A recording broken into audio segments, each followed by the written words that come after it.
first we have gray comforter. Yan.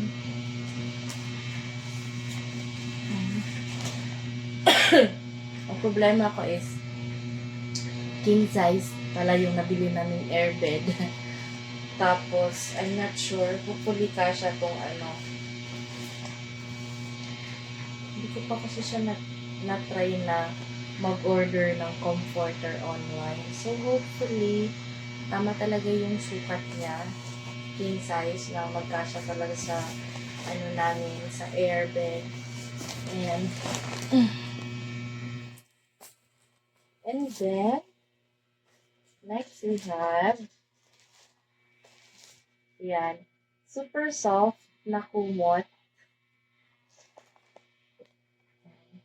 Look at the material, guys. It's very soft talaga. Great din. Terno. And, ang lambot. We also have black na kumot. Black na kumot. Same material. And, sandali. Black, hala. Mali yung pinadala. What is happening? Mali yung pinadala. Paano to? Ang in-order namin ay wala ang black na comforter. Wala. Ito is, ano to eh, pillowcase. Pillowcase siya. Isa, dalawa, tatlo, apat na pillowcase. Kaya lang, bakit walang comforter na black? Let's check. Wala talaga. Hala, Diyos ko Lord. Reklamo natin to. Wala siyang comforter na black. What is happening sa ngayon? Wala talaga siya. So, ayun, magre-reklamo tayo. Buti na lang naka-video pala ako.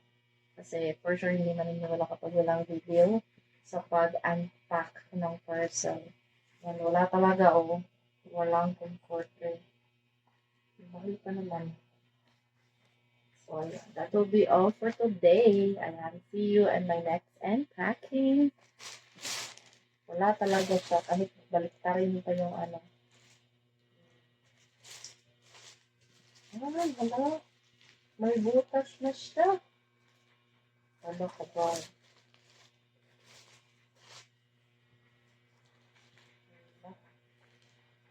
Hala. May butas na siya, guys. Di ako.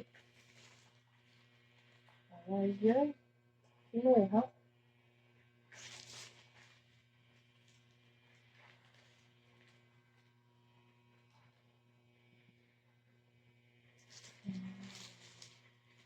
Bakit naman gano'n?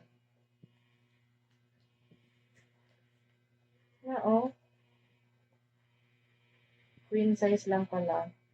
Black and wala talaga siya. So, ayan. Reklamo tayo, guys.